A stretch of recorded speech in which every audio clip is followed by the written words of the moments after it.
કે 2008ની સાલમાં સ્વામી બાપા પ્રમુખ સ્વામી મહારાજ મુંબઈ બિરાજતા હતા અને બધાને એવું જ હતું, ત્યાં થોડો સમય વધારે લાંબુ રોકાણ હતું અને ફૂલદોલનો ઉત્સવ આવતો હતો એટલે બધાને એવું નક્કી હતું કે સ્વામી સીધા જામનગર જ પધારશે. ઘણી વખત ભાવનગર પધાર્યા છે એરપોર્ટને લીધે, તો જામનગર પધારશે. અને જામનગર મોટા મંદિરનું આપણું ખાતમુહૂર્ત હતું, શિલાન્યાસ વિધિ, બધું નક્કી હતું. શિલાઓ આવી ગઈ હતી, ગર્ત એટલે કે ખાડો ખોદાઈ ગયો તો યજમાન નોંધાઈ ગયા હતા. બધાને એક જ હતું કે આમ જ થશે. એટલે અમને બહુ આ વખતે 2008માં આશા નહોતી કે બાપા ભાવનગર પધારે. ને હું કંઈક પ્રસંગે વલભીપુર જતો હતો, રસ્તામાં ફોનમાં આમ દેખાણું, સાયલન્ટ મોડમાં હોય છે એટલે પણ દેખાણું ડીસી સ્વામી એવું મેં લખેલું છે. એટલે મને આશ્ચર્ય થયું કે ડીસી સ્વામીનો ફોન એટલે જરા અગત્યનો કહેવાય. ગાડી ઊભી રખાવી, ફોન એટેન્ડ કર્યો તો કે લો ને બાપા જ વાત કરશે. એટલે આપ થોડું વધારે ઓલું થાય, કાં ગભરામણ થાય ને કાં આનંદ થાય. કારણ કે બાપા કહે છે એટલે શું કહે છે, કાંઈ વાંકમાં આવ્યા શું શું હોય છે. તો કે બાપા જ વાત કરશે. તો બાપા એ ફોન લીધો અને બાપા કે બાપુ તમારા ભાગ્ય ખુલી ગયા. તમે કીધું તો જ્યારથી આપ મળ્યા ત્યારથી ખુલી જ ગયા છે, હવે નવા કંઈ ખુલવાના હતા કંઈ જ્યારથી. તો સ્વામી કે એમ નહીં, તમારે ત્યાં અમે આવીએ છીએ તો ખુલી ગયા કહેવાય. એટલે હું તો એકદમ રાજી થઈ ગયા અને કીધું ક્યારે બાપા? તો કે 5 દિવસ પછી, એટલે તમને જાણ કરી આજે. એટલે મેં તરત જ ભાવનગર જાણ કરી દીધી, વલભીપુર જવાનું તો ગયો.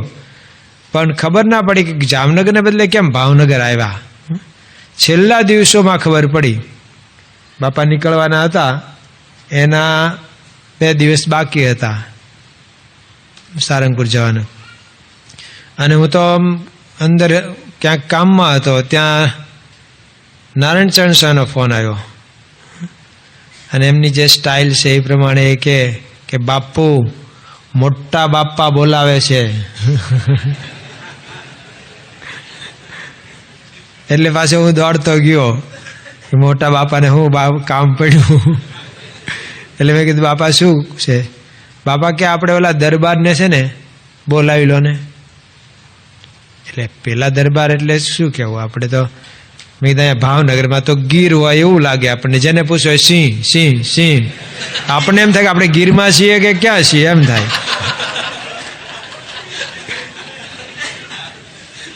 અને મેં કીધું અમથા પેલા કવાલીવાળાએ તો જોડી જ દીધું છે કે તમે જ્યાં હો ત્યાં ભર્યો ભર્યો દરબાર લાગે. મેં કીધું તમે જ્યાં હો તો બધા દરબાર જેવા જ લાગે. કોણ? કયા દરબાર? મને કે એમની નામ બોલવા માંડો તમે. એટલે પહેલાં તો હું કિરીટસિંહનું નામ બોલ્યો, કારણ કે અહીંયા કાંઈ બાપાને કંઈક કામકાજ હોય તો એ કાર્યકર જૂના, એટલે કંઈક એમને કહેવું હોય. પછી કે હજુ આગળ આમ બધું વકીલ બાપુને બધું બોલે. પછી મેં કીધું ઈશુભા? તો કે હા એમને બોલાવી લો, સરકારને બોલાવી લો. કેમ બાપા શું કહી? એટલે કામ છે કંઈ? તો સ્વામી કે એમને છેલ્લા દર્શન થઈ જાય. લે એમને છેલ્લા દર્શન થઈ જાય એટલે સ્વામી કે એમને બોલાવી લો. પછી બાપાએ બધી ચોખવટ કરી. બાપા કે કાં કાર્યકરને કહો એટલે એ લઈને આવે. પછી સ્વામી કે એવું કરો કાં અહીંથી 2 સાધુ જાય અને આપણી ગાડી લઈને જાઓ અને એમને બોલાય આવો આજે. ભલે બાપા. પછી લાંબી ચર્ચા કરવાની હતી નહીં, અમે બહાર નીકળ્યા. પછી મને ખબર નહીં, એટલે યોગ વિજય સ્વામી એ ગામડે એ વખતે ફરતા હતા, એટલે મેં એને પૂછ્યું ભાઈ સરકાર કંઈ બીમાર છે? બાપા એમ કીધું છેલ્લા દર્શન થઈ જાય. તો કે ના થોડું ઘણું કંઈક તાવ કે એવું આવતું હોય તો એને બહુ ખબર નહોતી. બાપાએ આવું કીધું. આજ ત્યાં યોગીચરણ સ્વામી આવ્યા, આમ પડખેથી નીકળ્યા કે હું 2 વાત કરો છો? મેં કીધું બાપાએ આવું કીધું કે આજ સરકારને બોલાવી લો ને એમને દર્શન થઈ જાય ને થોડાક બીમાર છે એમ જાણ્યું. તો મને કે આજે ન બોલાવાય, હવે બાપા અંદર જતા રહ્યા ને એટલે એમને બહાર જ મેળવવા પડે. બીમાર હોય તો અંદર આપણે નથી લઈ જતા કોઈને. પણ મેં કીધું આજે પાછા એમને કીધું કે આજે જ બોલાવી લો. કદાચ ધામમાં જતા રહ્યા તો ત્યાં કલકત્તામાં પેલા અક્કુનું એવું જ થયું હતું. બાપા કે હું મારે જવું હતું ને કોઈ જવા ન દીધો અને અક્કુભાઈ ધામમાં જતો રહ્યો. તો એવું થાય તો મને કે એ હું અંદર જઈને કહી દઉં કે આજ લઈ જવાનો હોય તો નહીં લઈ જતા ધામમાં. પણ મેં કીધું એ તમારા માથે હોય કીધું, પછી મને ન ઠપકો મળે કીધું. તો કે આ તમારા માથે પાછા આજ નહીં બોલાવવાના એ પણ પેલું તમારા માથે, એમ બે થોડું કામ તમારા માથે કર્યું. એ કે હું અંદર જઈને કહી દઉં છું. એટલે પછી બીજે દિવસે બોલાવવાનું થયું. અને બીજે દિવસે સવારમાં બાપા પૂજામાંથી આમ પરવારીને બહાર પૂજા કરતા હતા. ત્યાંથી સંત આશ્રમમાં આવ્યા. ત્યાં સરકાર બાપુ મેં જોયેલા નહીં, પણ ત્યાં દાખલ થતા ડાબા હાથે એમને વ્હીલચેરમાં બેસાડેલા, સાથે કાર્યકરો હતા. અને આમ થોડું તાવ આવીને મોઢું પડી ગયું હોય એવું લાગતું હતું.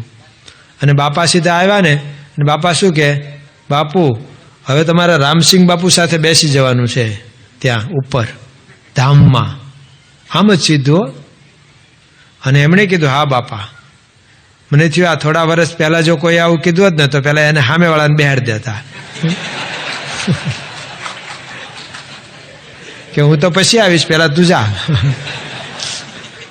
કે એ તો સરકાર એટલે નામ પડેલું કે દેશમાં કે પ્રદેશમાં કે ગામમાં ગમે તેની સરકાર આવે, તળાજાની તો એક જ સરકાર રીશુભા, એ કાયમી સરકાર.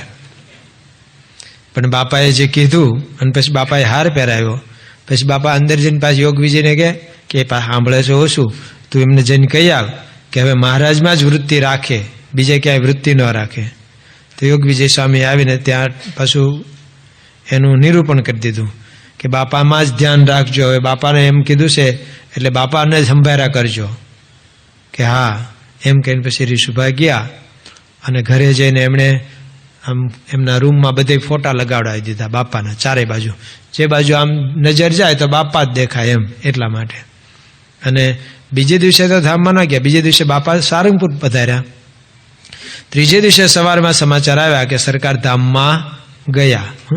પણ પૂછ્યું અમે પછી ગયા ત્યાં તો કે બાપાનો આમ ફોટો મગાવ્યો. બાપા જે જમે છે ને એ ફોટો પછી હાથમાં આમ રાખ્યો, પછી આમ એને નમન કર્યું, પછી માથું ઊંચું ન થયું. તો આમ માખણમાંથી મોવળો ખેંચે એની જેમ લઈ અને ધામમાં બેસાડી દીધા. નહીતર એમના જે કર્તવ્ય હતા એ જોતા તો એ કોઈ દિવસ બદલો ભલા બુરાનો અહીંનો અહીં મળે છે. નહીં કે કર્યા ભોગવવાના છે ને, ખબર કાઢવા આવે ત્યારે એમ કે પાછા કે આ તો કર્યા ભોગવવાના છે. તો એના બદલે સ્વામી બાપા આવી રીતે રામસિંહ બાપુને આવી જ સેમ એમને પણ કીધું 15 દિવસમાં. એમણે સામેથી માગ્યું હતું. બાપા કે જો આવી રીતે બાપાએ હાર પહેરાવ્યો સારંગપુરમાં હરિકૃષ્ણ મહારાજનો ગુલાબનો, કે બાપા કે આવી રીતે મહારાજ હાર પહેરાવીને તેડી જશે. અને 2 દિવસ સામાન્ય બીમારી ત્યાં લાવ્યા દવાખાને ભાવનગર. અમે આગલે દિવસે જોઈ આવ્યા હતા ભુવા સાહેબને, એવું કંઈ હતું નહીં. બીજે દિવસે પાછા ત્યાં લાવ્યા. અને ત્રીજે દિવસે ફોન આવ્યો વકીલ બાપુનો કે બાપુને બરાબર મજા નથી તો તમે આવી જાઓ તો સારું. તે બધા હાલો ને ઠાકોરજીને હાર લેતા જઈએ. તે દિવસે મોટો હાર બનાવ્યો હતો. હાર જઈને પહેરાવ્યો અને ધામમાં બાપાએ કીધું ને હાર પહેરાવીને લઈ જશે મહારાજ ધામમાં. તો એવી રીતે એટલે જે એમનું પ્રવચન આપણે પુષ્ટિ, ડૉક્ટર સ્વામી કહે ને કે પુષ્ટિ કરી એમ. મારે પ્રવચન છે કે એ ભાઈ લખીને આપી જજો ઓલું કે ભગવાન છે એ મનુષ્ય જેવા બને છે નહીં. આપણે ભૂલા પડીએ કે આપણે શું સમજીએ કે આપણી જેવા જ છે એમ, આપણે એ મનુષ્ય છે, પણ ખરેખર એવું નથી. કારણ કે આપણે ઓળખી ના શકીએ માણસને. ક્યાં આપણે ઓળખી શકીએ છીએ? નહીં કોક બની ઠણીને આવ્યા હોય તો આમ શેઠ જેવા લાગતા હોય ખીચા કાતરું પાછો. આ જો ને તમે વરરાજા બન્યા હશો ત્યારે કેવા આમ બન્યા હતા. હા તે એવા તમે કાયમ હો, આંઠિયું ઉડતા હો. અને તમે કાળા પડી ગયા હોય ને એટલે ઓલા પીઠી ચોળીને તમને થોડાક દિવસ છાયામાં રાખીને થોડા ધોળા કરવા પ્રયત્ન કરે, ખબર છે ને? પીઠી ચોળી રાખે ને બધું કરે. તો જ્યારે તમે એમ નહીં આમ પાછા ઊભા રહે, આમ કોક ગોદડું પડખે લઈને હાલતું હોય ને કોક તલવા ઓલું લઈને. આપણે મેં કીધું આ ગોદડું કેમ પડે? મને કે આ ગમે ત્યારે બેસી જશે આ. અને માર્ગ એવો લીધો છે ને, હવે પાછા ડીજે કેટલા ફોટા રાખે ડીજે. મેં કીધું આ હું? મને કે નેટ પ્રેક્ટિસ. મેં કીધું પણ આટલો મોટો કકળાટ? મને કે હવે કાયમ કકળાટ જ સાંભળવાનો છે એટલે આ અત્યારથી રહે. એક ભાઈ તો આમ જોડા પહેરાવે, કોક વાદરી છોડે આમ તેમ. પણ હું આને તો ઓળખું છું ને, મને હસવું આવ્યું. મને કહે તો તમને હસવું કેમ આવ્યું? મેં તો આ કાયમ બૂટ પાલિશનો ધંધો કરે, બધાના જોડા કાઢે છે ને અત્યારે એના કોક કાઢે. તો જો માણસે નથી ઓળખાતા, એ હોય છે એવા નથી હોતા, તો ભગવાનને સંત એ ઓળખાતા નથી. મહારાજે મધ્યના 13માં શું કીધું? જો સ્વામી બાપાએ જ્યારે પોતાની ઓળખાણ પોતે આપી, એક તો અહીંયા ગોંડલનો પ્રસંગ આમાં લખ્યો છે કે બાપા અહીંયા ગોંડલમાં બિરાજતા હતા 14/10/1987 તારીખ સહિત, અને બાપા કથા કરતા હતા, અને એમાં બાપા આશીર્વાદ આપતા શું કીધું કે દેહ મૂકીને જેને પામવું હતું તે દેહ છતાં સતી દેહ આપણને મળ્યા છે. પણ સ્વામી કે પેલું પછી સ્વામી કે ઓલા દેખાતા નથી ને આ મનાતા નથી. પછી ડૉક્ટર હર્ષદ જોશી એ બેઠા હતા, એને સંબોધીને બાપા કે શું ડૉક્ટર, બાટલા લાવવા પડે ને બાટલા ચડાવવા પડે ને બાટલા ચેક કરવા પડે ને આ બધું થાય એટલે શું થાય? આપણી જેવા જ છે. પણ સ્વામી કે આપણી જેવા નથી, આ જુદા છે. આવું જ એની અગાઉ તારીખ લખે છે 26/2/87 નડિયાદમાં શિવરાત્રિના દિવસે ગુણાતીત નગર સોસાયટીમાં પારાયણ ચાલતી હતી. એમાં બાપાએ આશીર્વાદ આપતા શું કીધું? બાપા કે આપણા જેવા નથી, આ તમે બેઠા છો અને બાપા કે હું બેઠો છું, તે બે હરખા નથી આપણે, આપણામાં ભેદ છે. સ્વામી કે હું જુદો છું, એમ સ્વમુખે કહેલું. તો આ તો સ્વમુખે કહ્યું હોય, પણ જેમ કહે છે ને કે અત્યારે આપણને સારંગપુરમાં આવું અનુભવ થાય છે. તે મહારાજે મધ્યના 13માં વાત વરતાલના 13માં વાત કરી છે કે બીજા પાણ અને ચમક પાણ દેખાય સરખા, પણ ચમક પાણમાં ચમત્કાર રહ્યો છે, લોઢાને ખેંચે. હમણાં મેં કચ્છમાં ગયા હતા, તમે કદાચ કોક ગયા છો, હું પહેલી વખત ગયેલો. ત્યાં એક કાળો પર્વત કેવું છે, કાળો પર્વત જ્યાં દત્તાત્રેયનું મંદિર છે. તે ત્યાં જતા હતા ને, ત્યાં આમ ઢાળ ઢોળ છે. તે અમારી સાથે એક હરિભગત હતા, કાર્યકર હતા. મને કે ઊભી રાખો સ્વામી, ઊભી રાખો. મેં કીધું પણ શું થયું તમને? મને કે ઊભી રખાવો, ગાડી ઊભી રખાવો. હું આગળ બેઠો એટલે ઊભી રખાવી અમારી ગાડી, મોટી ગાડી હતી. તો મને કે જો અહીંયા એક ચમત્કાર થાય છે. તો આમ ઢાળ, અવળો ઢાળ હતો. એટલે મને કે અહીંયા ગાડી પેલા ડ્રાઈવરને કહે તું ફ્રી કરી નાખ. મને એમાં ખબર નથી પડતી એમાં શું કહેવાય, પણ કે ફ્રી કરી નાખ. એ કે ફ્રી કરીશ ને તો આમ જ ઢાળમાં જતી રહેશે, તમારે કામ હોય એ કહો. એ કે નહીં, એ જ કામ છે, તું ફ્રી કરી નાખ. એટલે કે ફ્રી કરીશ તો સામે સીટ જતી રહેશે, આમ ઊંધો ઢાળ છે કે એટલે જ મારે દેખાડું છે તમને. તે એને તો કે હારું ખીજાય નહીં કે લ્યો આ કર્યું. તે અમારી ગાડી છે ને રિવર્સ પાછી ખેંચાવા માંડી, આમ ઢાળમાં ચડવા માંડ્યો વગર ઓલે આમ. તો મને કે અહીંયા છે ને ચુંબકીય પ્રવાહો છે ધરતીમાં, એટલે આ છે ને આપણી ગાડી આમ પાછી ખેંચાય છે. આમ ઢાળમાં તો ઉતરી જવી જોઈએ ને ફ્રી કરે તો આમ રીતસર પાછી ખેંચાય. પછી અમને મજા આવી, જેટલી ગાડીઓ નીકળીને બધાને ઉભા રાખ્યા, ઉભા રહ્યો ઉભા રહ્યો. ઓલાને એમને કઈ નાસ્તો આપવાના છે એટલે ઉભા રાખે, એ વાળે ઉભા રહ્યા. તમારે 8 તો બસ હતી, તે અમારી નાની ગાડી તો ખેંચાણી, પણ બસ વાળાને કીધું જો જોવાનું મજા આવશે, તમને યાદ રહી જાય એવું છે. તો બધાને બેસાડી રાખ્યા, બધા પેસેન્જર આખી બસ ના હોય, અને બસને ફ્રી કરી દીધી ને આમ અવળી પાછી ખેંચાય, આખી બસે ખેંચાય. આ નજરે જોયું, આટલો માણા ભરેલા હતા તોય તો ખેંચાય, પણ લોઢું ખેંચાય હો, પાછું ફાઈબરની હોય તો ન ખેંચાય. કોઈ સાત્વિક હોય તો નથી ખેંચાતા, અને કોઈ તામસી હોય ને ખેંચાઈ જાય. તો સારંગપુરના અહીંયા પ્રસંગો લખે છે કે સારંગપુરમાં બાપા હોય અને કેવો કેવો બધાને અનુભવ થયા છે. બાપાએ કંઈ કહે ને અત્યારે ક્યાં કોઈ, મને હમણે વજુભાઈ વાળાનો કાલે જ ફોન હતો, માજી મંત્રી. મને કે હું ગયો હતો પણ દૂરથી દર્શન થયા. મેં કીધું હવે અમને દૂરથી જ દર્શન થાય છે. મને કે બાપાને હવે કેમ છે? મેં કીધું સારું છે. તમને કેમ છે? મને કે મને એમ જ.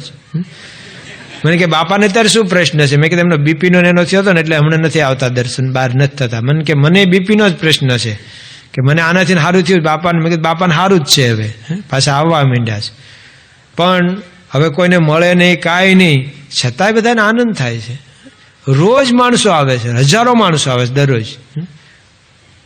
આખું ચિકાર ભરાઈ જાય. અને એમાં જયારે ઓલું સાયરન વાગે ને ત્યારે તો બધા એટલા દોડે, તે નવો કોક હોય ને શું થાય એ ભાગવા માંડે સમજ્યા વગરનો. એને એમ કે ભાગવાનું હોય છે કાંઈક. પછી એને કે ભાઈ દર્શનનું છે એટલે આમ બધા જાય. એને એમ કે કઈક ધરતીકંપ થયો, હું થયું, બધા ભાઈ ગયા એકદમ, પણ ભાગે છે. તો આવું છે એક અમે દાંતે, એટલે મને છે કે મહારાષ્ટ્રીયન હશે એવું છે ને, પણ બહુ મોટા ગાયક છે, જબરજસ્ત એમનું નામ, કે જેનું લોકોને સાંભળવું ગમે, આપણી જેમ નહીં. એવું કે બાપુ કે ગાવાનું શીખ્યા હતા ને પછી કંટાળી ગયા, કોઈ સાંભળવા વાળું નહીં ને, તે દોરડું લઈને આપઘાત કરવા જતા હતા. તો કોઈક ભાઈ જાણીતો હામો મળ્યો, કાં બાપુ આ દોરડું શું હાથમાં? એ કે મરી જવું છે. કાં કે કોઈ આટલું સંગીત સારું શીખ્યું કોઈ સાંભળતું નથી, કે હું સાંભળું પણ મરો નહીં ભાઈ સાહેબ. તો કે બેસ. તે ઝાડના સામે બેઠા અને બાપુએ જે પગ ઘૂંઘરું બાંધ નાચી, પણ આગળ કઈ નાચે ને, એકની એક કડી હાલે, એકની એક કડી અડધો કલાક હાલીને પછી આંખ ખોલીને તો ઓલો રાહ જોતો હતો, પગ હેઠે ઓલું દોડ હતું ને એને ખેંચ્યું, નહીં હાલતો થઈ ગયો. કાં એ કે આવું સાંભળવું એને કરતા મરી જવું સારું. એ કે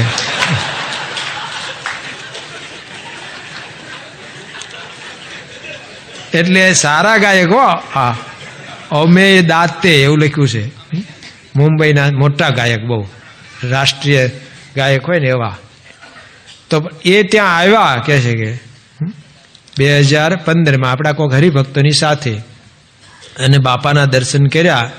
અને આપણે ગાઈએ છીએ, રંગાજી જાને રંગમાં પ્રમુખ સ્વામીના સત્સંગમાં, સ્વામિનારાયણ સત્સંગમાં, તું રંગાઈ જાને રંગમાં. ને ખરેખર રંગાઈ ગયા એ. બાકી ઓલા કેટલી વખત ગાય છે, તો બીજા તો નથી રંગાતા, ગાવા વાળા હજી નથી રંગાણો. હા, એ લોકો ગાય જ છે, ગાયક આવા બધા હોય છે ને, બહાર આવા ભજન હોય છે. આ તો મેં આપણું જોડી દીધું, પણ બહાર આવું ગાય છે, રંગાણા નથી હોતા. પણ આ રંગાઈ ગયા, એટલું રંગાઈ ગયા કે આટલો મોટો કલાકાર છે. અને એ કે આટલા આવા મેં દર્શન થતા આવી શાંતિ ક્યારેય અનુભવી નથી. મારું બધું ટેન્શન મટી ગયું. ટેન્શન બધાને હો, ગાયક હોય ગમે તે હોય, આ અમને ટેન્શન હોય, પૂછ્યું ને. હા, અમે ક્યારના આવડા વાંચી વાંચીને તૈયાર કરીએ. એક તમને નો ટેન્શન હોય, કારણ કે તમારે નરું બે આવવાનું, સાંભળવાનું, કાંઈ લેવા દેવાની. હમણાં ઓલા વ્યવસ્થા વાળા સિંગ આપીને ઓલું દાળિયા આપ્યા, અહીંયા દાળિયા વેર્યા છે, એ કોક વાળી જશે, તમારે કાંઈ નહીં. અને જમવાની જ બધી હશે ફેસિલિટી. આ અમારે એક પ્રવચન પતે ને તે બહાર નીકળીને કીધું એક તો ગયું કીધું, કારણ કે આ પહેલી વખત જ્ઞાન સત્રમાં અનુભવ છે. આ જ્ઞાન સત્રમાં આપણે કોઈ દી આવેલા નહીં, અને આ ગોંડલથી મારી શરૂઆત થાય છે. હા, આ પહેલામાં પહેલી રવિ સભા મેં ભાવનગર સિવાય બહાર કરી હોય તો એ ગોંડલ કરી હતી. અહીંયા પહેલા હું આવ્યો હતો ને તે ત્યારથી શરૂ થઈ, મારું હાલે છે સારું. આમાં એમ લાગે છે હાલ છે.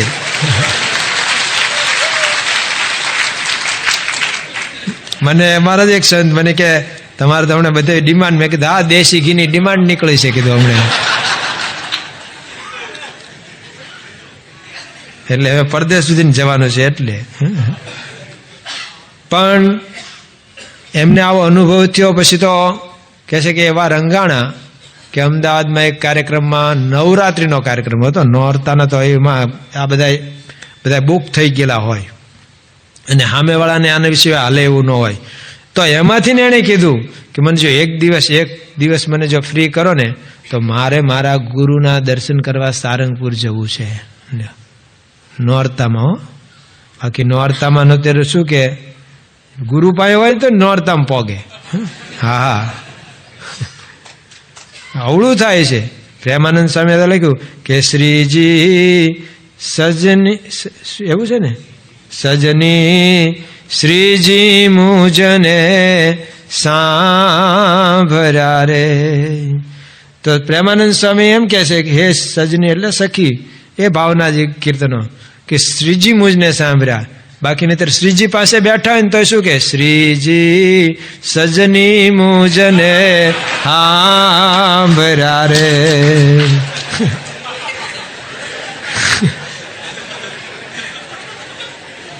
તો નવરાત્રીનો કાર્યક્રમ હતો, એમાંથી કે મને એક દિવસ આપો ને તો મારે મારા ગુરુના દર્શન કરવા જવું છે. જો રંગાઈ ગયા. આટલું નહીં, રાજકોટમાં રેકોર્ડિંગના કાર્યક્રમમાંથી આવ્યા સારંગપુર દર્શન. હજી આ તો થાય, ચાલો પણ કહે છે કે મુંબઈમાં હોય ને, જો મુંબઈમાં હોય ને તો એકેય રવિ સભા ચૂકતા નથી. જો આ રંગાઈ ગયા કહેવાય. પાછું એને ગુજરાતી બહુ સમજાતું નથી, તોય આવે છે. હમણાં પેલા અમને પ્રવચન સાંભળ્યું અમારા અપૂર્વ મુનિનું, તે કંઈક ત્યાં પરદેશમાં હશે, તે કે એક કાળિયો લ્યો તિલક ચાંદલો સરસ કરે છે, BAPS થી રંગાઈ ગયેલો છે, અને સભામાં બેસે છે. તે કે હું કથા કરીને ભાઈ આમ એવો લડે ને, તો કે એને પૂછ્યું તને કે સમજાય? તો કે રામાયણની મૂળ તો કથા કરતા હતા એ. તો કે ના, કાંઈ બહુ નથી સમજાતું, ખાલી રામા, રાવણા, સીતા એટલું સમજાય છે, લક્ષ્મણા, બીજું કઈ સમજાતું નથી. તો કે તો હું નથી બેસતું, કે મજા આવે છે લ્યો. તો અમે છે ને, મારા નામે ગોખવું પડશે, અમે છે દાંતે, પણ રંગાઈ ગયા છે તો દર રવિવારની સભામાં આવે છે. તો આવા એક પ્રસંગ નથી. લખ્યા છે આદિત્ય જોશી, સેલવાસમાં છે, MD તરીકે પ્રેક્ટિસ કરે છે. ડોક્ટરનું ઈ સારું હો. હા, એને પૂછો ને કેટલા વર્ષે ડોક્ટર થયા, તો કે 15 વર્ષ. શું કરો? પ્રેક્ટિસ. સાચું હોય હો, 15 વર્ષે હજી પ્રેક્ટિસ જ કરતા હોય બધા ઉપર. મેં ના કીધું બાળક ઉપર પ્રેક્ટિસ, એને શું થતું હોય ને હું કંઈક બીજું આપે. કોઈ ડોક્ટર હોય તો માફ કરજો, ખોટું નહીં લગાડતા, તો અમથું હસવા માટે કીધું છો. નહીતર પાછા કોક મળે તે તમે યાર ડોક્ટર નહીં લાવ્યા હો. એક વખત લંડનમાં બાપા સાથે મેં એક બાપુની વાત કરીને, તે લાઈનમાં આવ્યા ને, તો એક ભાઈ આમ કરતા કરતા એ કે તમે બાપુની ખરી લાવ્યા હો, અમે બાપુ છીએ. કીધા બધા બાપુ જ છીએ, કીધું તમે હાલતા હતા.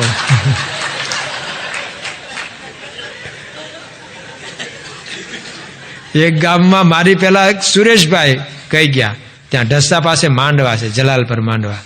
તે મારી પેલા સુરેશભાઈ કહી ગયા, એટલે જાહેરમાં બોલ્યા ને, મેં જાહેરમાં સભા ત્યાં તો 1983 વાત કરું છું. તેણે બાપુનું કંઈક દ્રષ્ટાંત દીધું, બાપુ ટેટા નામ તેમ કંઈક કીધું છે, એવું બોલાઈ ગયું છે નથી. તે કોઈક બાપુ હુતા હતા ને ત્યાંથી ને આવ્યા. હવે એનો વારો બદલાઈ ગયો, મારો વારો આવી ગયેલો પ્રવચનમાં, તે મારા ઉપર લાકડીનો ઘા કર્યો. એટલે બાપુ હું નથી બોલ્યો, મેં કીધું ઓલો બોલ્યો છે કીધું. પણ આમ બાકડો મોટો હતો ને એમણે પીધેલો હતો, એટલે આમ અહીંયા લાકડી ભટકાણીને માણા થઈ ગયું બધું ઊભું. એટલે આ થાય આવું કઈ કોકનું કહીએ ને જ્ઞાતિનું કા તે. એટલે ડોક્ટર છે આ આદિત્ય જોશી, પણ એ આવ્યા જતા હતા આમ સોમનાથ દર્શન કરવા, પણ વચ્ચે કષ્ટભંજન દેવના દર્શન કરવા આવેલા. તે ત્યાંથી આપણી ગૌશાળા જોવા આવ્યા, અને ગૌશાળા જોતા હતા ને ત્યાં સાયરન વાગ્યું ને, એ સાયરન પાછું આખે બધે વાગે છે, ખેતરમાં વાગે છે, બધે બહાર સંભળાય.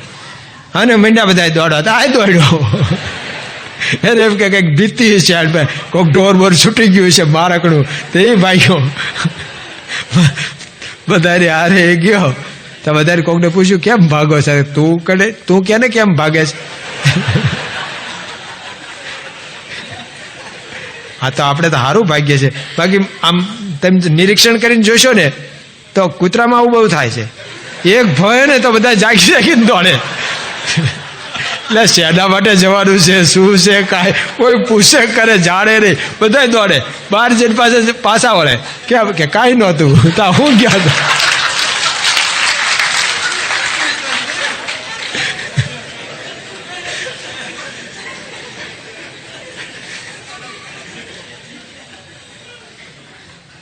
તો ડોક્ટર ત્યાં ગયા, બાપાના દર્શન કર્યા વાટિકામાં. દૂરથી જ દર્શન થયા છે, કઈ વાતચીત કાંઈ નહીં. અને બિચારાને એટલો બધો કંઈક શાંતિનો અનુભવ થયો, ગળગળા થઈ ગયા. સંતો એમને મળ્યા, એમણે એમનો અનુભવ કીધો કે હું ડોક્ટર છું, ઘણાના પ્રશ્નો દૂર કરું છું, મારે ઘણા પ્રશ્ન છે ઘરમાં, બધાને જે હોય એને એ નહીં હતો. હાઉ વાઉના ઝઘડા, આ તો કારણ કે જેમ અક્ષર બ્રહ્મ અનાદિના છે, એમ આ ઝઘડા અનાદિના છે. આને બાપાએ કીધું આ કે આ કોઈ ટાળી શકશે નહીં, આ કાયમ રહેવાના છે. પ્રમુખ સ્વામી મહારાજ ટાળી શકે? તો કે મારા માતા પિતા મારી ભેગા રહે છે, હું કલાક પૂજા કરું છું, બ્રાહ્મણ છું, પણ મારી પત્નીને મારા માતા પિતા કાયમ ઝઘડાથી એ રાખે છે. એટલે એ તો કોમન છે, એમાં કંઈ નવીન ના કહેવાય, એ બધાને થાય છે. પણ એ કે આ બાપાના દર્શન કરીને હું ગયો, પછી એ ઝઘડા મટી ગયા. એ લોકો સત્સંગમાં આવવા લાગ્યા. તે પછી તો એને પાછા સેલવાસજીને ફોન કર્યો, જે સંત એમને મળ્યા હતા ને એને કે આપણે સાધુ થવામાં શું પ્રોસેસ હોય છે, મેથડ શું હોય છે એની? ઓલા એમને ક્યાંક બગડ્યું લાગે છે પાછું વધારે એમ, કારણ કે કાંઈ એમ થાય ને વધારે બગડ્યું હોય. જેમ બ્રહ્માનંદ સ્વામી એણે ઓલા ન કીધું કે ભાઈ તું પૂછ્યા ને મહારાજ દર્શનની ના પાડે છે, પણ એક તું પૂછ્યા ને કે એક સાધુ આવ્યા છે શ્રીરંગદાસ, તો એ દર્શન કરવા આવે એટલું તું મહારાજને દરબાર ગઢમાં જઈને પૂછ્યા ને. ઓલો કે પછી મારો કો ખોટી થાય એટલે હું ના જાઉં, બીજા કોક હમણાં કોક આવશે તો મોકલશું. એ કે ભાઈ તારો કો હું આંકું. તે ઓલો હસવા માંડ્યો એમ કે કો આંકતો હોય તો સાધુ જ ન થયો હોય ને તું. લે આ બધા કો આંકતા ન આવડતું હોય એ બધા થયા છે. લોકો એવું સમજતા હોય. તો આ સંતને એમ થયું કે બધા કંઈક થયું છે, એ કે સાધુ થવાનું પૂછે છે એટલે કે કેમ? એ કે બસ મને એવું થાય છે કે મારે સાધુ થવું. પછી સંતોએ સમજાવ્યું કે હવે તમારે ન થવાય, હવે જ્યાં છો ને ત્યાં પૂરું કરવાનું રહે ફરજ. પણ એને સાધુ થવાનું શું? તો શું બાપાએ એની સાથે વાર્તાલાપ નથી થયું? કાંઈ નહીં. આપણે તો આટલી બધી શિબિર ભરીએ છીએ, આની પહેલાં કેટલી ભરીએ છીએ, હજી ભરશું, તોય આપણને કાંઈમાં ન ફેર પડી જાય કંઈ. પણ આને ફેર પડી ગયો છે જો બાપાના. એટલે મેં કીધું ને કે ઓલી બસ આખી ખેંચાય, પણ જો ફાઈબર બોડી હોય તો ન ખેંચાય પછી, તો કાંઈ ન થાય. ડોંગરે મહારાજ એવું કહેતા હતા કે હિરણ્યકશિપુએ સ્કૂલ શરૂ કરેલી, અત્યારે બધા કરે છે ને એમણે. તો એમાં શું આસુરી વિદ્યા ભણાવવાની, અને એના માટે માસ્તરે મળી રહેલા પંડ્યા સાહેબ, આસુરી ભણાવવાવાળા મળી રહેલા. તે ભણાવતા હતા સંડ અને અમર્ક.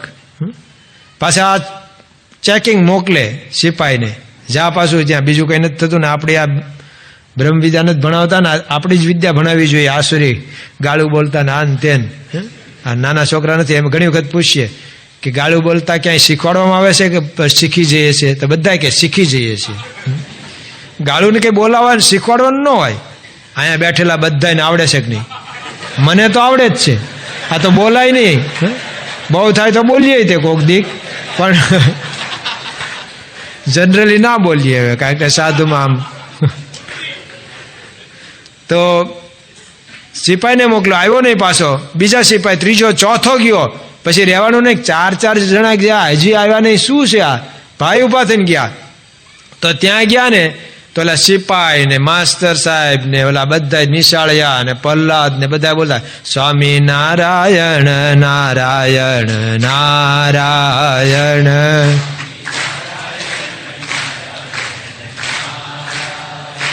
જમવાનું નથી પાછું. પંડ્યા સાહેબ એમ કે હા સારું થયું, લ્યો આ ધૂન આવી ગઈ તો સારું થયું, થોડીક વારમાં આવશે કાંઈક. એની ધૂન છે પાછી. બધાના રાગ હોય છે, જુદા દિવસના સમયના રાગ હોય છે. કાક કવિએ કીધું કે રટે બ્રાહ્મણ રામ, જોને રટે બ્રાહ્મણ રામ, અન વખતે જોઈ વિવાટાણે એ નારાયણનું નામ, તોય કડવું લાગે કાગડા. બ્રાહ્મણને કદાચ યાદ આવી જાય કે યોગી બાબાએ કીધું ભજન કરી લેવું. એ ચોરીમાં ફેરા ફેરવતો હોય, વરઘોડિયાને વિધિ કરાવતો હોય, અને અહીંયા બોલે રામ રામ, અહીંયા ન બોલાય. આ ક્યારનું છે? આ નનામી પાછળ બોલાય, એ વખતનો આ રાગ છે. દરેકના રાગ જુદા જુદા હોય. તો ત્યાં હિરણ્યકશિપુ ગયા અને એણે જોયું બધા ભજનમાં જોડાઈ ગયા છે, વિષ્ણુનું ભજન કરે છે. એણે જેને બંધ કરો બધા તોય બંધ ન થાય, એટલે એને તો જૈન પ્રહલાદ બોલાવતો હતો ધૂન, એને જ એક જૈન લાફો મારી દીધો અને બંધ થયો. પછી અને પછી બધાને લાફો એક એક માર્યો ઓલા સિપાહીઓને. સાલાઓ તમને આ બંધ કરાવવા મોકલ્યો હતો કે તમને આ ભેગા ભળી ગયા તમે? એ કે સાહેબ અમે તમારી જેમ ભાઈને આમ કરવા જ ગયા હતા, બંધ કરો, ત્યાં અમે અહીંયા ચોંટી ગયા, તે અમને લાગી ગયું, તો અમે બોલવા માંડ્યા. એ કે ખોટું બોલો છો. ખોટું નથી બોલતા, સાહેબને પૂછો કેવું થાય છે અહીંયા. આ બધા જે ભાઈને અડે છે ને એટલે એને બધાને હળંગ લાગે છે. એ કે આ કાંઈ મને ન લાગ્યું, તમને લાગ્યું? તો ડોંગરે મહારાજને કોકે પૂછ્યું કે કેમ એને ન લાગ્યું? ડોંગરે મહારાજ કે ઉડી ગયેલો બલ્બ હતો ને એટલે ન થાય, હોલ્ડરમાં નાખો ને તોય ન થાય. ઉડી ગયેલો બલ્બ હતો એ. તો કોઈક ઉડી ગયેલા બલ્બ ત્યાં જાય તો એનો નોય અનુભવ થાય. હે પાછી એમ નહીં માનતા કે બધાને થાય જ તે. હાજા બલ્બ હોવા જોઈએ. તો અમે દાતે, આદિત્ય જોશી, પછી અહીંયા લખે છે જિજ્ઞેશભાઈ શાહ મોટા બિઝનેસમેન છે અને શેર બજારનું કરે છે અને એની કંપની છે. પહેલાં તો શેર બજારમાં નોકરી કરતા હતા. એને ત્યાં રોજનું ટ્રાન્ઝેક્શન કેટલું થાય છે? 1,60,000.60 એમ કહેવાય ને, શું કહેવાય? અથવા તો મને એમ બોલતા આવડે 160 કરોડનું રોજનું ટ્રાન્ઝેક્શન. આપણે આમણીમ સમજીએ 1,00,000 કરોડનું ટ્રાન્ઝેક્શન કેટલું મોટું કહેવાય, કેટલો મોટો હિસાબ. તો એ કે હાજે પાછો 0 મળી રહે, કંઈ વધે નહીં હો. નહીં પહેલાં ખબર આપણે રેડિયો રિપેર કરવા કાઢીએ ને ત્યારે બધું ફિટ થઈ જાય ને 2-3 સ્ક્રૂ વધે. પછી ખબર પડે આ ક્યાંક ફિટ કરવાના રહી ગયા લાગે છે. પહેલાં આપણે હાથે કારીગર હતા, ખબર છે ને, આમ ન વાગતો હોય આમ મારીએ ને તો વાગે પાછો. એટલે પછી આપણને આવડી ગયું આમ મારો ને એટલે વાગશે પાછો. એવા રેડિયા બધા હતા. તો આટલું મોટું ધંધો કરે છે.